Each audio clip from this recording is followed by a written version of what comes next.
करती है। पहले वीडियो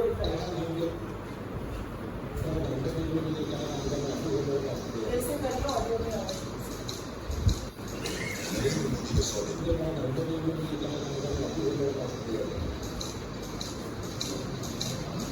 नरेंद्र मोदी के 100 दिन 25 रेल हादसे हुए, इनमें 21 लोगों की मौत हो गई, 26 आतंकी हमले हुए, 21 जवान शहीद हो गए।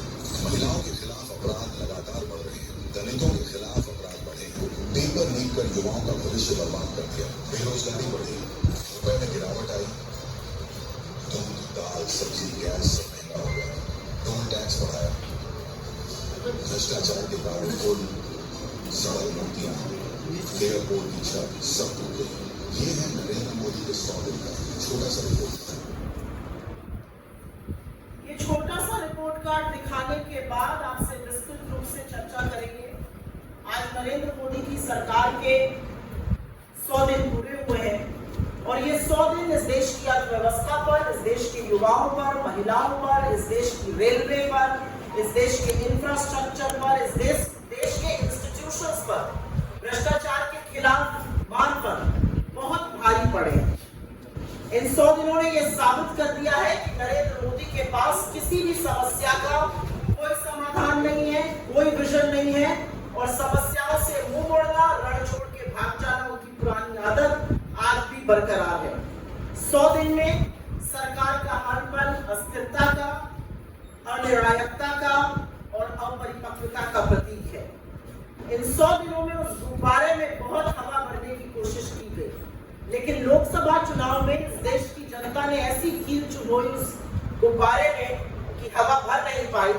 और असलियत यह है कि जो मोदी जी चुनाव प्रचार प्रसार के दौरान अपने पहले 100 दिन के प्लान का जिक्र करते थे, उनके सामने विफलताओं का एक पुलिंदा खड़ा है। और हमारा सवाल है कि क्या है प्लान? प्लान ये है कि आप बैसाखियों पर आ जाकर खड़े हैं, आपने यू टर्न की सरकार के नए कीर्तिमान स्थापित किए हैं, रेल ध्वस्त है, इंफ्रास्ट्रक्चर ध्वस्त है, महिला सुरक्षित है, बेरोजगारी नित्य नया चरम छू रही है। यही है आपका रिपोर्ट कार्ड। मैं सिलसिलेवार तरीके से और जो एडजॉइनिंग पिक्चर होगी वो आपको जिस बिंदु को हम डिस्कस कर रहे हैं उसका प्रतीक होगी। पहला रिपोर्ट कार्ड का हिस्सा जो है वो नरेंद्र मोदी की यू टर्न सरकार, उसके बारे में चर्चा करेंगे। यू टर्न सरकार पिछले 100 दिन से चल रही है और यू टर्न करने को मजबूर इस देश के लोकतंत्र ने किया है, इस देश के विपक्ष ने किया है, इस देश के लोगों ने किया है। अहंकार अब नहीं चलेगा और यू टर्न सरकार को करना पड़ेगा। अगर आपका कोई गलत नतीजा देश के लोगों को प्रभावित करता है तो वो कानून नहीं बनेगा और आपको लगातार उस पर यू टर्न कराकर ही हम दम लेंगे। लैटरल एंट्री, जिसमें कि आरक्षण को ताक पर रखा गया और उसके बाद लैटरल एंट्री का प्रबंध किया गया। हमने आवाज उठाई, लोगों में आक्रोश हुआ, लैटरल एंट्री पे यू टर्न हुआ। कहते थे ब्रॉडकास्ट बिल लाएंगे, जो स्वतंत्र पत्रकार है, जो कथित सवाल कुछ पूछते हैं, जो महिला दिखाते हैं, उनका मुंह बंद करने की, उनकी आवाज को दबाने की कोशिश हुई। इतना प्रतिकार हुआ उस पर, इतना विरोध हुआ कि उस बिल पर भी यू टर्न करना पड़ा। फिर बोला वक्फ बोर्ड बिल लाएंगे। ये कुछ नहीं था, ये सिर्फ पोलराइजेशन का, तुष्टीकरण का एक माध्यम था। और असलियत यह है कि समूचे विपक्ष ने खड़े होकर इस देश के लोगों ने आपको मजबूर किया, आपको उसको जेपीसी भेजना पड़ा। ये पहला कानून है जो 2019 के बाद आपने जेपीसी भेजा। आपने मिडिल क्लास पर टैक्सेशन लाने की कोशिश करी, एलटीसीजी टैक्स लाने की कोशिश करी। मिडिल क्लास का आक्रोश देखकर, विपक्ष का की पहल देखकर आपको इंडेक्सेशन वापस लेना पड़ा। आप बड़ी बड़ी बातें करते थे, एनपीएस बहुत अच्छा है, ओपीएस खराब है, एनपीएस से बड़ा कुछ है ही नहीं, और एनपीएस को भी वापस लेकर आपको एक यूपीएस लाना पड़ा। तो मैं क्यों ना कहूं कि 100 दिन जो है वो लगातार यू टर्न का प्रतीक है। पर इन 100 दिनों में अगर एक संसाधन, एक संस्थान की बर्बादी हुई है तो वो है भारतीय रेल। और अगर उसका ग्राफिक ऊपर आ जाए तो आपको दिखाई देगा कि 100 दिन में 38 बड़े रेल हादसे हुए हैं और 38 बड़े रेल हादसों में 21 मौतें हुई। असलियत यह है कि पिछले साल जून में बालासोर में बड़ा रेल हादसा हुआ और ऐसा लगता था कि सरकार उससे कुछ सबक सीखेगी, सरकार रेल को सुचारू रूप से चलाने का कोई प्रबंध करेगी। लेकिन फिर जून में कंचनजंगा ट्रेन का हादसा हुआ और ऐसा कोई दिन नहीं बीतता है जहां पर या तो कोई रेल पटरी से ना उतरी हो या इंजन पटरी से ना उतरा हो या रेल हादसा ना हुआ हो। और असलियत यह है कि 21 मौतों के बाद कवच अभी भी 2 किलोमीटर पर लग रहा है सालाना।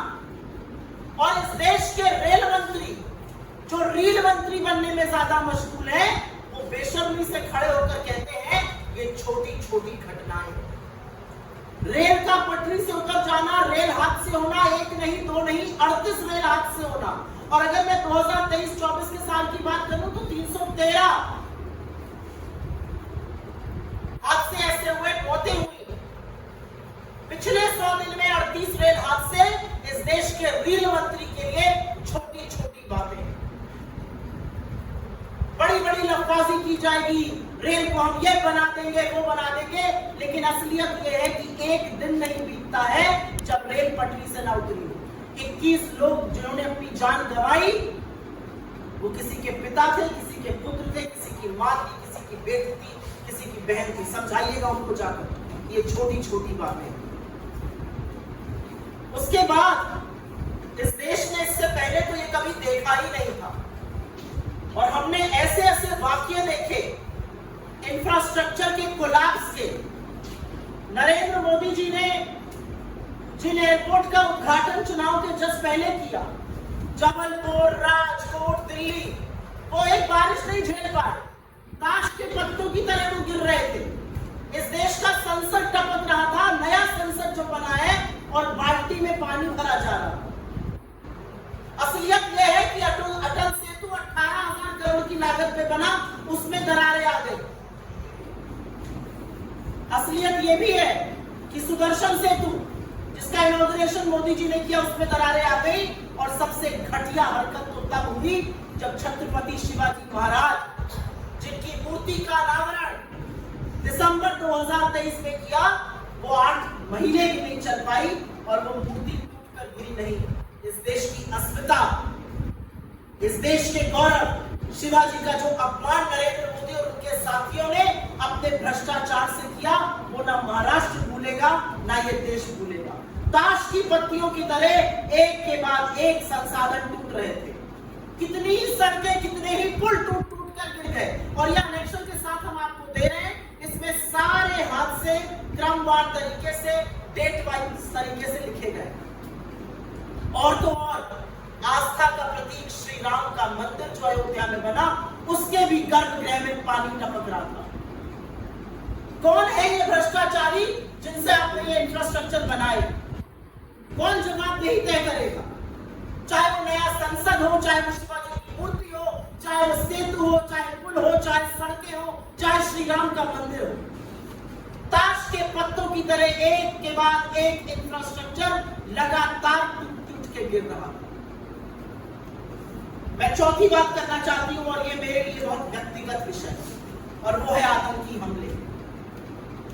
जम्मू कश्मीर में चुनाव है, जम्मू कश्मीर में प्रधानमंत्री जाते हैं, बड़ी बड़ी डींगे हाँकते हैं, जम्मू कश्मीर में जाकर प्रधानमंत्री बड़ी बड़ी बातें करते हैं।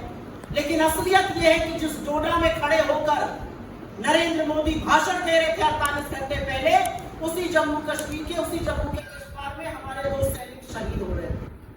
असलियत यह है कि जम्मू कश्मीर में पिछले 100 दिनों में 26, 1 नहीं 2 नहीं 3 नहीं 26 आतंकी हमले हुए हैं, जिसमें हमारे 21 शहीद हुए हैं सैनिक, करीब करीब 30 सैनिक इसमें घायल हुए हैं, 15 नागरिकों की मौत हुई है और 47 से ज्यादा नागरिक घायल हुए।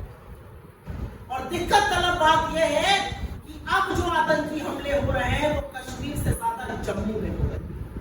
आप तो शांति बहाली की बात करते थे, लेकिन असलियत यह है कि आप कश्मीर में, न श्रीनगर में, न अनंतनाग राजौरी में न बारामूला में चुनाव लड़ने लायक थे।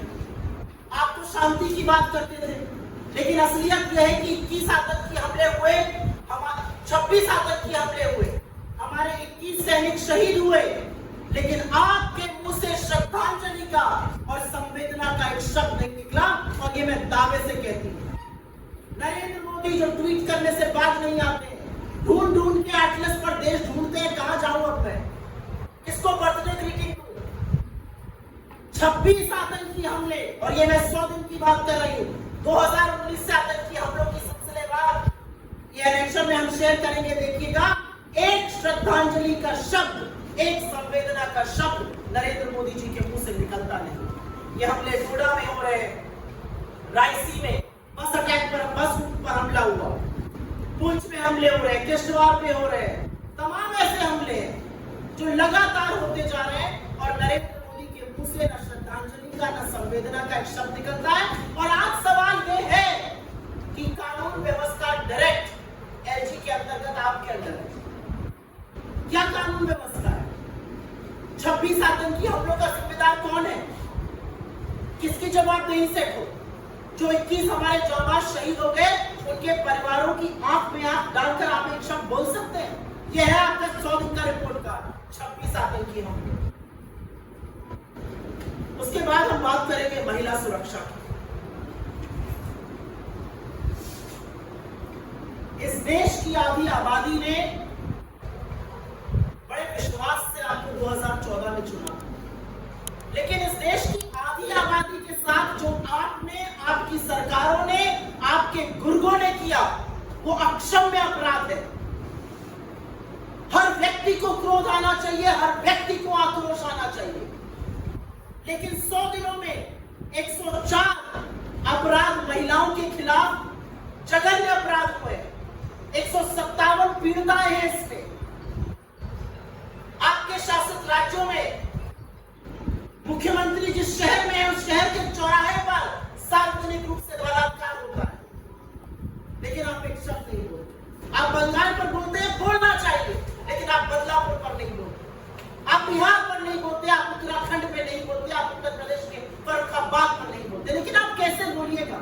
क्योंकि आप तो वही है ना जो देश की बेटियों का यौन शोषण करने वालों के साथ लगातार खड़े रहे, और जब वो यौन शोषण करने वाला चार्जशीटेड आरोपी आज भी हमारी बेटी को बदनाम करता है, उसका चरित्र हनन करता है, तो आपके मुंह से एक शब्द नहीं निकलता, आपके अंदर हिम्मत नहीं है कि उसको अपनी पार्टी से निकाल बाहर करिए। आपके 100 दिनों में न अनपढ़ मजदूर खेत में सुरक्षित है एक महिला, न स्कूल में नाबालिग बच्चियां सुरक्षित है, न कामकाज करने वाली महिलाएं सुरक्षित है, न मेले से आने वाली औरतें सुरक्षित है। तो सुरक्षित कौन है? इन 157 पीड़िताओं को आप क्या कहेंगे? 100 दिनों का फलसफा महिलाओं का ये है। आपका जो झुंझुना है ना, बेटी बचाओ बेटी पढ़ाओ, उसकी असलियत यह है कि आप बेटी को बचाने, बेटी को पढ़ाने के बजाय हर बार संरक्षण आरोपियों को देते हैं। आपके नरेंद्र मोदी के संसदीय क्षेत्र काशी में जघन्य गैंगरेप का मामला सामने आता है, बीजेपी की ऑफिसर के लड़के उसमें पाए जाते हैं, उनको बेल मिलती है तो उनका आजादी के मतवालों की तरह स्वागत होता है, केक काटा जाता है, मलाई पहनाई जाती है। यह है आपका 100 दिन का फलसफा महिला सुरक्षा को लेकर।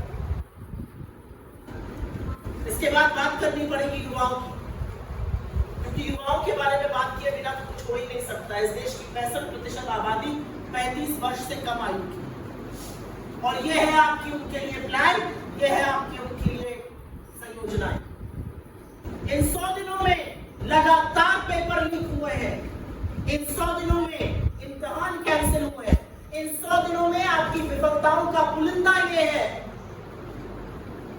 कि स्टूडेंट्स रोते रहे, माँ बाप पेट काट करके बच्चों को पढ़ाते हैं, बच्चे गाजर पूरी की तरह बसों ट्रेनों में भर कर जाते हैं, इम्तिहान देते हैं, और पता चलता है पेपर लीक हो गया। नीट की परीक्षा का पेपर लीक हुआ, नीट में धांधली के, धोखाधड़ी के कई मामले सामने आए।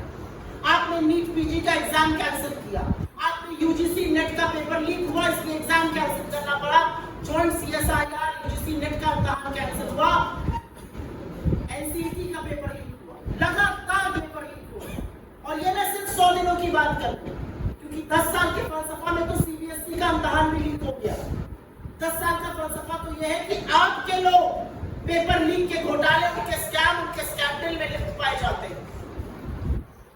जिस देश के लोग, भारत में पढ़े लिखे बच्चे, भारत में पढ़े लिखे युवा विश्व में डंका बजाते हैं जाकर। आज आधी सिलिकॉन वैली भारत की पढ़ी लिखी है। भला हो जवाहरलाल नेहरू का, भला हो कांग्रेस की सरकारों का, जिन्होंने ऐसे स्कूल, ऐसे संस्थान बनाए जहां पर लोग पढ़ लिख कर माइक्रोसॉफ्ट से लेकर आईबीएम से लेकर गूगल तक के हेड हैं। ये प्रणाली थी शिक्षा की हमारे अंतर्गत।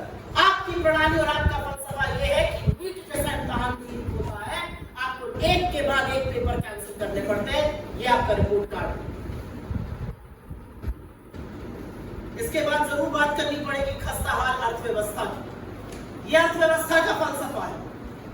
रुपया आपको मिला था 60 पर, 58 पर असल में 2014 में, आपने उसको 84 पे पहुंचा दिया।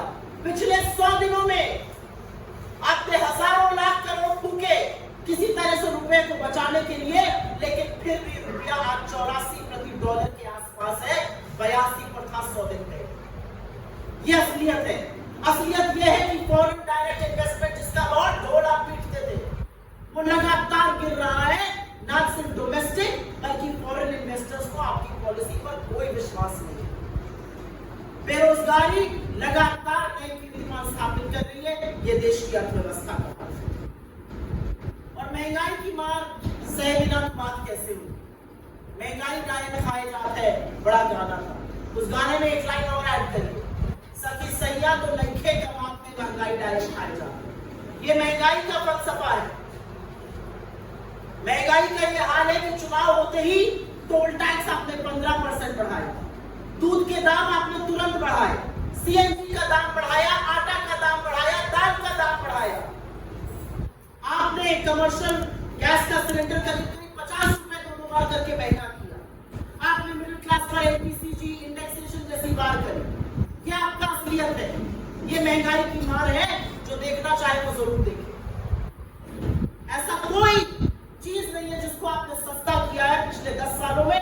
100 दिनों में आपने आटा, दही, दाल,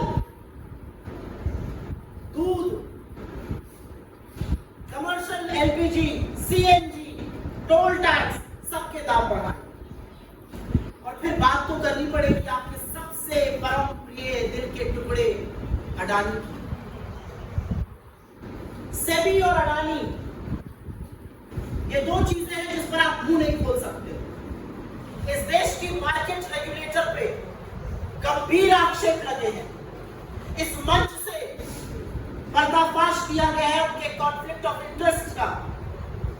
कैसे उनके चयन में अनियमितताएं बरती गई, कैसे उन्होंने अपने पद का, अपने प्रभाव का दुरुपयोग किया, लेकिन आप आज भी उनको अपने पद पर इसलिए बरकरार रखते हैं क्योंकि आपकी भ्रष्टाचार की पर्दे लगातार खुल दी जाएगी अगर आप उनको हटा देंगे। लेकिन हटाना तो आपको पड़ेगा सिर्फ। अडानी के ऊपर, चाहे वो स्विट्जरलैंड हो या वो कीनिया हो, गंभीर आरोप लग रहे हैं, लेकिन आप उनके हवाई जहाज में उनको गले लगाए हर जगह घूमेंगे। आपके विदेशी दौरे अडानी को धंधा, अडानी को कारोबार दिलाने के लिए किए जाते हैं। यह असलियत है। आप ये सेबी और अडानी का वो महाघोटाला है जिस पर आप मुंह नहीं खोल पाते। और उसके बाद मैं बात करूंगी लद्दाख। आपके वहां के सांसद ने, आपके वहां के काउंसलर्स ने, जब तक आपके सांसद थे, अब नहीं है, उन्होंने लगातार लद्दाख के मुद्दे को उठाया। लद्दाख के लोग आक्रोशित हैं, सड़कों पर हैं। चरवाहों ने कहा जहां तक हम पहले जा पाते थे नहीं जा पाते, चीन अतिक्रमण करके बैठा है।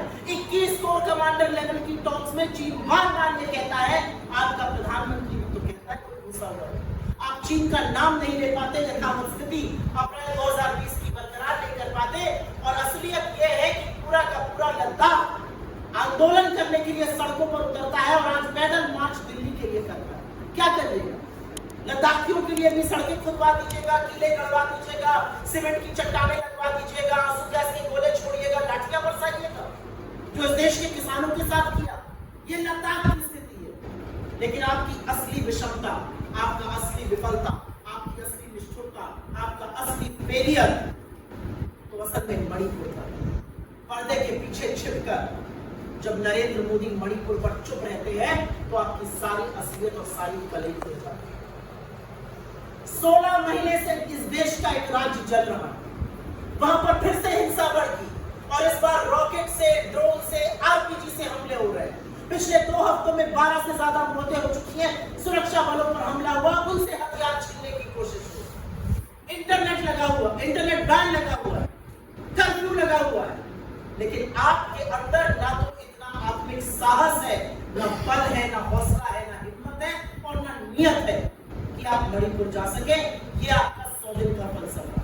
लेकिन कभी कभी सोचती हूँ जब 16 महीने से नहीं गए, अब आप क्या मणिपुर जाएंगे? आपने मणिपुर को उसके हालात पर मणिपुर को जलने के लिए छोड़ दिया। तो मैं सिर्फ इतना कहूंगी कि लोकसभा में बड़ी बड़ी बातें करने वाले, चुनाव के दौरान अपना 100 दिन का एजेंडा पे चर्चा करने वाले, बड़ी बड़ी जो बातें करते हैं, असलियत यह है कि आपकी सारी लफ्ज़ी एक जुमला था। असलियत यह है कि आपके पास ना कोई एजेंडा है, ना कोई प्लान है, ना कोई समाधान है समस्याओं का। आप लगातार कुर्सी से चिपकने की लालसा में लिप्त हैं। आप बैसाखियों पर निर्भर हैं। आप A1 और A2 की तिजोरियां भरने के लिए हर टुकड़ा करने को लालायित हैं और ऐसे में आप हर एजेंसी का दुरुपयोग करिएगा। आपसे कुछ सवाल है। 100 दिन आपके पूरे हुए हैं, 100 दिन की विफलताओं पर आपसे कुछ सवाल है। क्या आपके पास 5 साल का कोई विजन है? आप पड़ोसी देशों से रिश्ते सुधारने के लिए क्या कर रहे हैं? आज असलियत यह है कि हम अपने पूरे नेबरहुड में आइसोलेटेड है। यह आपकी फॉरेन पॉलिसी की का फेलियर है। अर्थव्यवस्था, इनकम इनइक्वालिटी, बेरोजगारी, महंगाई, महिला सुरक्षा को लेकर आपके पास कोई योजना है? भ्रष्टाचार का झुंझुना आप खूब बजाते हैं, जिनको भ्रष्टाचारी बुलाते हैं उनको बीजेपी में शामिल कराते हैं। सेबी और अडानी पर कब बोलिएगा? एजेंसियों के दुरुपयोग पर सुप्रीम कोर्ट आपको लगातार लगाम लगाता है, लेकिन कब तक आप इन एजेंसियों को अपना फ्रंटल बनाए रखिएगा और राजनीतिक प्रतिशोध के लिए इस्तेमाल करिएगा? असलियत यह है मोदी जी कि अब आपके पास कुछ बचा नहीं। आरएसएस से आपके कटु रिश्तों का सच सबके सामने है। बीजेपी में सिर्फ विडंबन और खींचतान सबके सामने है।